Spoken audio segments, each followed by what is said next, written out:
Hello ladies and gentlemen, welcome to another thing where I talk about things. Today we're going to be talking about the characters that we use in some of our stuff, our series. Somebody wanted to know if I could describe the various characters that have appeared in our Let's Plays and that we have planned to show up other places. We've got kind of a small collection of them now, and I thought that might be interesting to kind of go on to that sort of thing. We have some people who have gotten somewhat invested in them. If you follow the Let's Plays, we've been using characters named Ray, Peyton, and Taylor are some of the most primary figures that we see. And it started off actually that I wanted to do Let's Plays, and I was just kind of taking a crack at it for fun. And the Rainbow Dash voice that I was using for the Mentally Advanced series and for the Rainbow Dash Presents parodies was a lot of fun to do. And so I just wanted to do it in that voice with that kind of mentality. And but I didn't want, excuse me, I bumped the thing. But I didn't want to call it Rainbow Dash Plays or anything like that because it's, you know, Rainbow Dash is not my character, and I didn't want to cause any legal issue. So that's how Ray emerged. Was at first I didn't really know who the character was. It was just a character with that voice. It was very silly, and gradually though it evolved into a slightly new character. Because as I was doing the Let's Plays, I wanted to analyze what was going on and make commentary that went beyond just the dumb stuff that we would have done. Like Rainbow Dash is very dumb.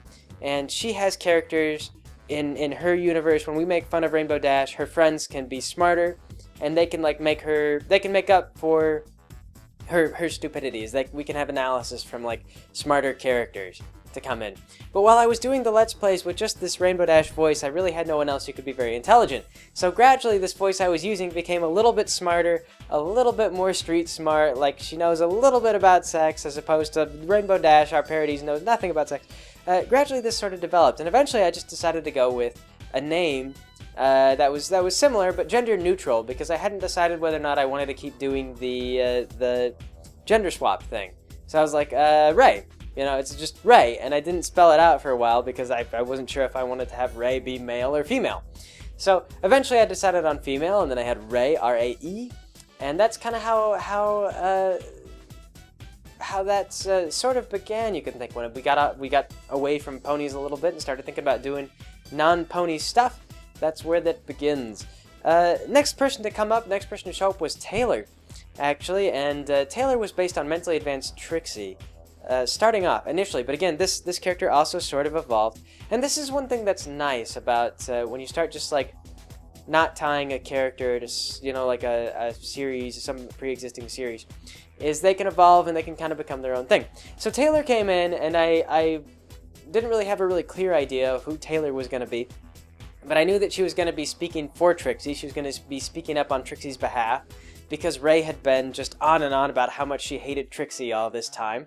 So Taylor showed up, and she did that at first, and then she continued to be just sort of the voice of reason, and eventually now she's become kind of like the foil of the group. Some people remark on Taylor as being a little bit like Twilight or Jordan or whatever, just the very like snarky kind of like attitude-ridden, like you know, I'm just here because I, you know, don't want you guys to have free will over the mic or whatever, free reign over the mic.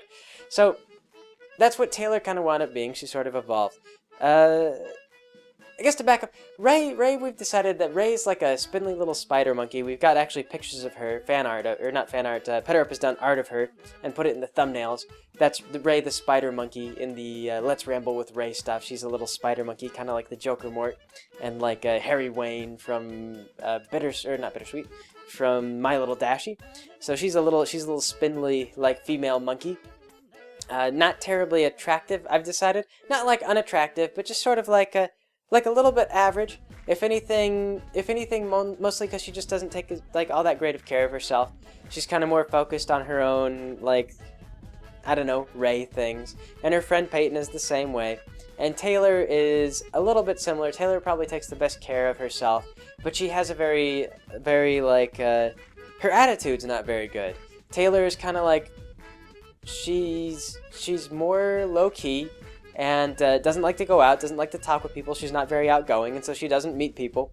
And so that's kind of Taylor's main failing, is that she's the more sensible of the group, but less sensible. So I've talked to PetterUp about what we want to do with the character concepts, and Taylor's the only one who we haven't shown actually like in a thumbnail or anything yet. And what Taylor's probably going to be is she's going to be like a larger sort of simian, like an ape or something, like a gorilla or something like that, or maybe an orangutan. like Boudica was, and so she'll be a little bit bigger, like not like very large, just with a heavier set frame, kind of like Boudica was. So very similar to Boudica, basically, if you guys remember Boudica. So she'll be a bigger girl, and that's why she's got the deeper voice. And then of course we've got Peyton, also a little spider monkey. And Peyton is lesbians. Peyton is lesbians, yes. And that's actually because Pinkie Pie wound up being lesbians in the Mentally Advanced series. This was something that developed very slowly. Is at first, all the ponies were sort of a little bit ambiguously sexual, because that was something that was a very big joke when a lot of people were talking about stuff. And everybody was always writing stories where the characters were falling in love with each other. So it was like, you know, all ponies are lesbians. All ponies are lesbians. All ponies are lesbians. They, of course, lived in Ponyville, which was like nothing but females for the longest time, for the whole first season. They really hadn't established very many male body types, so it was just sort of like, yes, there's no men anywhere, just female ponies, which kind of cracked people up, because they thought it was like a lesbian commune. And yeah, so for a while that was kind of a joke that everybody went with, but gradually the Mentally Advanced series grew out of that, and I eventually had to try and figure out, like, do I want to keep any of these characters as being did I want to like have any character actually be a lesbian? And I eventually wound up deciding on Pinkie, not because just because Pinkie is like the different one, and I thought that if any of the girls was gonna be like, I don't know, like Rarity does her thing with guys all the time, and Dash, I've kept her like just ambiguously sexual. Dash is like, people have speculated on what exactly my canon Dash stuff is, and I will not tell you. It's secret. I've had people like, they propose like maybe Dash is Wonderbolt sexual, but then that doesn't explain how she fell in love with the Joker more. Dash's sexual interests are bizarre. They're bizarre and far-ranging. Twilight, it has not yet been established. I mean, it doesn't come up. Twilight's kind of too stressed for love. AJ hasn't come up with yet either. She's kind of more focused on her family things. Although you could say she's probably heterosexual because she made out with Brayburn.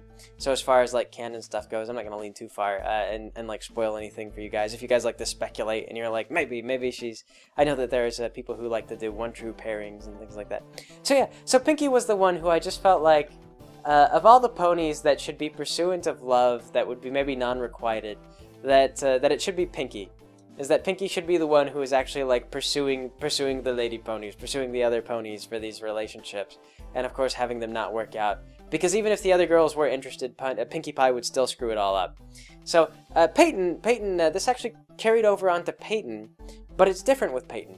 Because whereas with Pinkie just being the one who's like really outstanding and having her be kind of a comic failure at romance, Peyton, I've decided, is probably, she's gonna have girlfriends, and she probably has relationships that work, but they don't work very well a lot of times because Peyton has a lot of attitude.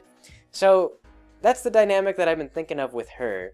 Since we've started doing the Mech Warrior series, we've had Sydney be introduced. Sydney being kind of the, I have used the Fluttershy voice, but modified it somewhat. Some people have remarked that they actually like Mech Warrior a lot with Sydney, because Sydney actually speaks up and she has a little bit of personality. Sydney is somewhat new. She hasn't showed up in anything else.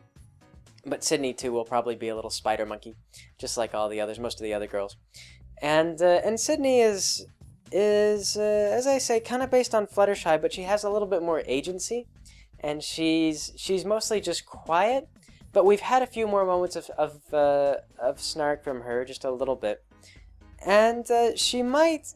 There have been people who've been rooting for the one true pairing between Sydney and Peyton. And again, I won't spoil anything, but if I were to do something with like Sydney and Peyton in a relationship, they would be sort of an odd couple. And not exactly, but I can see a lot of ways that they would play off of each other, and ways that I could make things work so that they'd have sort of a relationship. But the thing to bear in mind for those of you who are watching the series and rooting for the characters and hoping that they're gonna hook up, bear in mind that Peyton is something of a liar, and Sydney is really passive and wouldn't want to upset someone that she was having a romantic affair with. So whatever you hear Peyton say, we've had Peyton confirm within Mech Warrior that she is not having any kind of relationship with Sydney. But Peyton lies, and Sydney would go along with the lie if Peyton wanted it. So just think in those terms. Yes, but Sydney we haven't really developed a concept for. I haven't talked to Petter up yet about it. I'm not sure what to do with her, because we're not really basing them. They've come far enough away from the original characters that we're not really basing any of them strictly on the My Little Pony stuff anymore. We're basing them more on who they wind up shaping up to be as I do these Let's Plays and everything. Which again is kind of nice, because you get to feel out your characters through voice acting and scripting for a while before you really have to decide on their features. And sometimes the features are a great way to figure out who your characters are. But with the script writing, they kind of evolve just on their own, and they get felt out, and they become sort of their own deal. Then, of course, we've got Jordan, also as well. You notice that most of these characters, they're all gender-neutral. Like, Sydney is a gender-neutral name, Peyton is a gender-neutral name, Jordan is a gender-neutral name. I've been doing this on purpose. Taylor's a gender-neutral name. I've been doing this on purpose. A lot of our characters have been gender-neutral names, with the exception of one, and that would be Red Congressman Barbara Brown, who I'll get to in a bit. But anyway, though, yes. Jordan has been basically our transfer over from Twilight, from the Mentally Advanced series, on over to the snarky Jordan. But again, a little bit different, slightly evolved, less a satire on Twilight Sparkle, and more kind of leaning towards leadership and grappling with leadership, and at times, Jordan becomes a little bit too sardonic, or she becomes too cynical. But she's able to kind of come back from that. We don't have to constantly play it for comedy. She can get up on people's cases, or she can be just silly. And within the context of the idea of Monkey World, I haven't figured out how exactly someone like Jordan would tie into Ray's little universe. Because Ray has her friends. She's got her friends Taylor and Peyton. And I'm pretty sure that those are going to be her core friends. But I was thinking that Jordan would probably be someone a little bit more serious in life, just who got a little bit further, but not too far. And this is where a lot of Jordan's cynicism has arrived, as she sort of fell short of where she thought she was going to be. And so as a character, I sort of just want her to be, I don't know, always feeling like she deserves more than she got, but not sure why it is that she's only gotten what she has. I've thought a lot about it, but so far I haven't figured out a way to fit Jordan into the whole monkey universe proper. Banana Republic, actually, is what we're going to call the monkey universe. So I haven't figured out how she fits in. Similar with this Surrogate's other moves over from the Mentally Advanced series, I haven't figured out what to do with them yet either. I know that Dash works at a gas station. We figured this out. Or excuse me, Ray works at a gas station. I'll transfer over from Dash. Ray works at a gas station. Peyton, I don't know yet where Peyton works. I'm trying to figure out what exactly kind of job Peyton could hold. I'm thinking about maybe having Peyton, like, hold down a new job every other week, and somehow, like, cobbling money together. I don't know what exactly Peyton is doing to make money. It's secret. Maybe we would have a whole episode about the secret of how Peyton makes money. I don't know. Taylor lives at home with her parents. This is something that, because Petterup and I were talking about doing commentary, stuff about still living with your family, or reasons why you want to get out and move away from your family. We're going to have Taylor kind of, like, be at home, and have her family always kind of getting into her personal life. And that's why Taylor keeps leaving and showing up at, like, Ray's house to do these Let's Plays, even though Taylor's not even really into it. And yeah, we actually, as we go on, we've got a short planned out for Banana Republic, an episode where just Ray is, like, at the gas station and just kind of hanging out. The script is done, the voice acting is done on that. I've sent it off to Petterup. Currently, what I'm hoping to do is to get that up before December. It's like a 2-minute short or something like that. And but again, I'm not sure because Petterup's busy right now until the end of next month, he expects. So hard to say. But yes, who else have we got going on? Sergeant Dies has showed up, but they've vanished. I don't know. I don't have a lot that I can say about Sergeant Dies, but I don't yet have any plans to bring Sergeant Dies over into the Monkey World universe.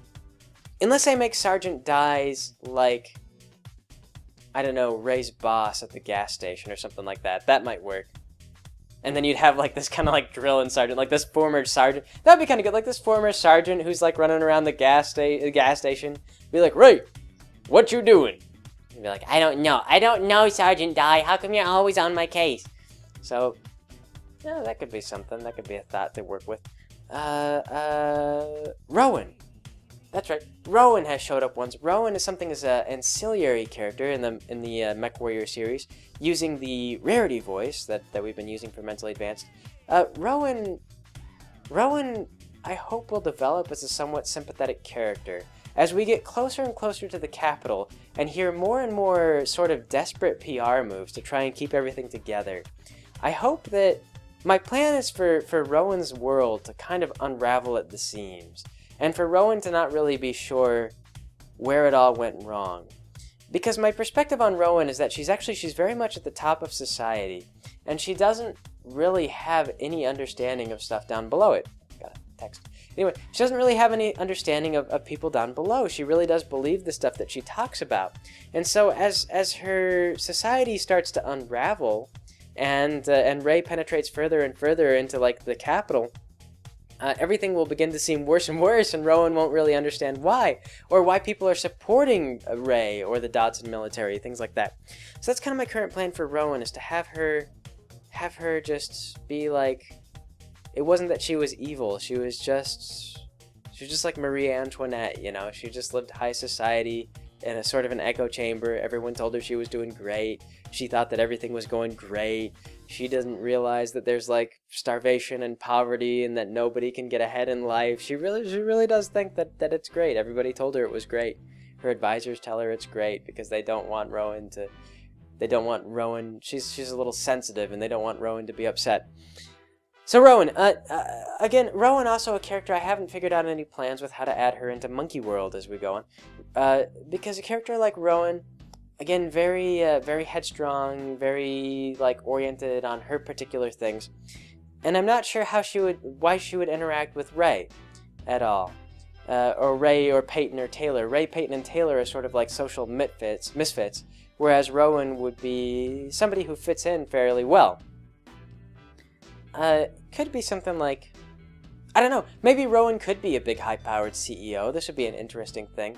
I was trying to figure out who exactly. I know I want someone to be a high-powered CEO, because the other character that we've done so far is Red Congressman Barbara Brown, and we haven't seen any more than just one. I did a single Let's Play from the perspective of Red Congressman Barbara Brown, and this is actually, I wanted to do a series called Congressman's, and it was going to be a spoof series on U.S. Congress, where it was just going to be like a bunch of characters. It was going to be an odd couple duo, as we were going to have the red team congressman and the blue team congressman. It was going to be Congressman Brown and Congressman Stevenson, which I think now we might change to Congressman Brown and Congressman Silvers, so that they're colors, because I kind of like that. And anyway, though, they were originally male, as it was Congressman Brown and Congressman Stevenson were both men. But then I thought, no, that's not in channel tradition. So now it's Barbara Brown and like Justine Silvers or something like that. And anyway, though, so Barbara Brown, though, she was gonna be like the odd couple. She's like this cranky old lady who's she's basically the majority whip for the red team in Congress. And Stevens, or who will now be Silverman, Silvers, is gonna be the minority whip for the blue team. And so it's based kind of on contemporary events. We might have a switch up after the primaries here, but it's based on the current events. This is how I figured it out, and I won't have it follow, actual politics indefinitely. Mostly, it was going to be an odd couple thing, where you were going to have these two congressmen, and they were just going to be like this bickering couple of people who are just mad at everything. They're mad at the world and have these different theories on why everything is wrong, and of course the blue team is responsible, and of course the red team is responsible. And they were going to go back and forth like this, trying to sabotage each other's worldviews in like the most petty, just stupid manners. And yeah, so that was Congressman's. The very first Congressman's thing we have planned is I've got an audio version of that. Maybe I'll show it in a live stream or something at some point. But Congressman's was just, the very first one was going to be about a coffee machine. And they were just mad, and so they were like accusing, Red Congressman Brown was accusing the blue team of being weak on the issue of the coffee machine. And so then the blue team was going to be upset, and they were going to be like, oh, we've been very firm on the issue of the coffee machine. It is the foolish red team who has lacked firmness, who has had a saggy grasp of the coffee machine. And so they're just going back and forth, just trying to morally destroy each other over the coffee machine. They get into payments of how should we pay someone to repair the coffee machine? I'm sure the blue team has a very stupid idea. Oh, and I'm sure the red team has a stupid idea as well. So that was going to be congressman's. But Pederup really didn't, he said that he wasn't really into it. He didn't really want to do political commentary. So, you know, and like I said, we can't stretch the time. With Pederup, I'm learning art. Not good enough to do a whole lot of my own stuff. I just recently started trying to figure out Flash, to do Flash ponies, so I can continue the Mentally Advanced series as we're going. But we haven't figured out, I haven't figured out how to do enough that I can actually do my own shorts and stuff like that. When I can, I will start doing them. We might see congressmen actually show up and be a thing. Pederup and I have also joked that we might do like a Dinky Shark Fighter, where Dinky does a like her own version of the Mentally Advanced series, or Rainbow Dash Presents. And what it would be is that Pederup would write the script, and then I would do all the art for it. And so then we would go in like the reverse, as it would be like, and this is the parody. It would be a Dinky Shark Fighter parody of somebody else's fanfic. So we thought that would be kind of amusing. Dinky Shark Fighter too. A lot of the stuff, any of the stuff that Pederup has to draw, though, like I said, he's just been slammed lately. So that was the thing. Congressman's we kind of set aside because Pederup was too busy, and he wasn't really feeling into it because he didn't want to do the political commentary. So it was kind of like, okay, we'll just set it aside, and we'll work on other stuff. Because if he's not into it, it takes a lot longer to get the motivation to do it. So, you know, it's better to work on things that he is excited about, and then get them done quickly, as opposed to like spending a month working on like a 1-minute clip of like a 1-minute joke, because it was like a 1-minute joke. It was something that like it wasn't very long, but it would just be silly to spend like a really long time working on it when he was kind of like, I don't know, I have no inspiration for this project. So yes, Barbara Brown. Who else have we had show up in things? I think that covers all the characters, all the new characters, the new cast that we've got in our sort of troupe. Barbara Brown, though. Barbara Brown is a baboon. She's a baboon.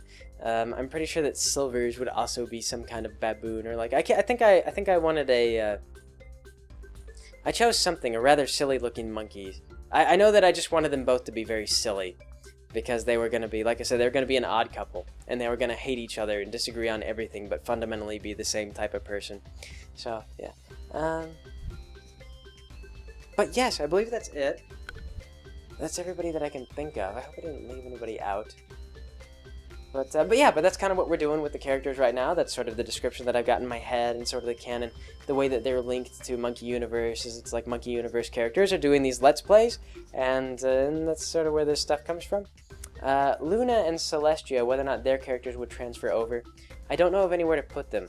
Because the thing about Celestia is that the voice that Alan uses, he doesn't really like doing it a whole lot. Like, he really likes the voice, and he recognizes that the fans really like the voice, but it really hurts his throat. So he doesn't love doing it for long stretches. Like, when we had him read a whole Rainbow Dash Presents episode, he was like, yes, he goes, I'm never doing that again. Because it just, at the end, it was just like, it was pain, it was suffering. And Luna, too, they're both, like, very imposing figures, and Luna is just outright insane, that personality.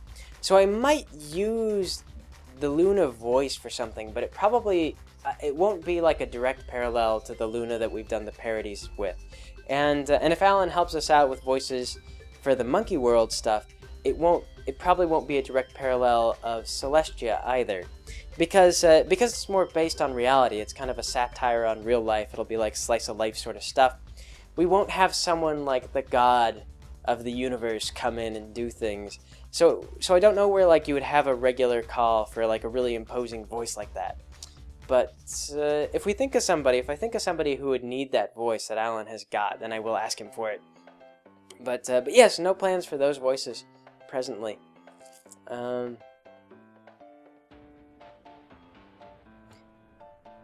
I think that's it. Kenza, of course, can help us out with some of the male voices, and Kenza doesn't have any strict characters. The Joker Mort, of course. The Joker Mort! Yes, the Joker Mort will eventually make an appearance. We have a plan that by the end of Equestria Primates, we will have established Monkey World, and the Joker Mort will be a thing, and Ray will be a thing, and then we can say goodbye to Rainbow Dash Presents, and from that point forward, whenever we want to do cartoons, we will use Monkey World, and that will be our own thing, and then, you know, that'll be fine. So they won't. It'll be kind of a joke. Well, we're using the Equestria Girls thing. They used Equestria Girls to make their own spin-off series. We'll use Equestria Primates to do our own spin-off series, but not using their characters. It'll be using like Ray and whatnot. And I think it was gonna have the joke where Ray was gonna decide, or Dash was gonna decide that Ray was like her doppelganger, even though when the ponies come through the portal, we're gonna have them all be the same color. Like Dash is gonna be blue and Twilight's gonna be purple, but all the other monkeys are gonna be like normal monkey colors, and so the pony characters are gonna stand out really badly. And so Dash was gonna stumble into Ray and be like, "Oh my gosh, it's my doppelganger!" And then like Twilight was gonna criticize later when they got to know Ray a little bit, and be like, "You're not the same at all, are you? Like you just have the same voice." And then like Ray would just shrug and just be like, "Yeah, I have a reason for Ray to follow him around." I have a joke to apply to the whole thing. A joke to make fun of the Equestria. A joke to make fun of the Equestria Girls. The whole focus, because Ray's got this like sort of crappy, like she's got bills to pay, adult problems, all these things, and then like here's my pony, like here's these pony girls that came through a portal, and they're like trying to win prom queen, and like so Ray's just kind of like, yeah, welcome to. It's gonna be Ray's gonna be like the surrogate into Monkey World. Is basically how that plan is going. Is all the girls will show up and they'll just be like, "So Ray, tell us about Monkey World." And she'll be like, "Oh, I mean, like, it's good if you guys want to buy taquitos. I work at the gas station, so I can get a discount for you." Yep. So yes, that's kind of the plan, is to sort of, we're gonna make some stark contrasts between the real world and Equestria Girls and this and that. We've got commentary planned within it and whatnot. And keep it a parody, of course, and then once we start doing just Monkey World exclusively by itself, I can run away. I can go do anything that I feel like with that setting. So, but anyway, though, that is the characters as far as I'm aware. Joker Mort, still be crazy, still be silly. Probably will fall in love with Ray, most likely. And then I've been trying to analyze that in my head, how exactly I'm going to make a relationship work between Ray and Joker Mort. Because we've established Ray as kind of a coward. Unlike Dash, who will just do cool things and like smash her head into stuff, Ray's actually really timid. And this is why, like I say, Ray has she's evolved into kind of her own character. She's instead of being like, I'm a go-getter, I'm gonna punch everyone in the face. She's kind of more like I'm gonna hide under my bed and not go outside because it thundered recently. Like she's more of a coward. So it doesn't quite fit the Joker Mort thing as well. I'm trying to think of like, I'll probably flesh out the Joker Mort more and figure out things that the two characters have in common that they could build, like hobbies that they both share, like stuff they like to do, entertainment genres that they both enjoy. And of course we'll also have clashes with Ray being the more conservative, more timid, and Joker Mort being, he wants to like, go out and cause havoc and stuff like that. And so kind of like where the two characters will have to reconcile that difference and agree to sort of disagree and let Joker Mort have his time when he goes out to do destruction, and Ray has her time when she gets to stay in and like play video games or whatever it is that Ray likes to do. And yeah, so it's kind of like I said, I've been thinking about it as we go. But the characters also evolve a lot as I write them and as I put them to scripts. But yes, this is how it's on in my head currently. And but anyway, I hope you guys find that interesting, kind of an interesting take on where I'm going with that. I didn't get too much into the pony stuff, but the pony thing is more. It's more satire and commentary on the My Little Pony show. And so that's a little bit more complex. It's kind of its own whole issue because I start to go into like episodes, complex analysis of like certain episodes and why I chose to have the characters behave in like certain manners, or where I'm taking them, where their evolution is taking them, where certain foreshadowing elements are taking them, things like that. But yes, anyway though. So those are the original characters that we're kind of making up our own troupe: Ray, Taylor, Peyton, and Monkey World and everything else like that. And yes, so that'll be it. I suppose I will catch you guys later.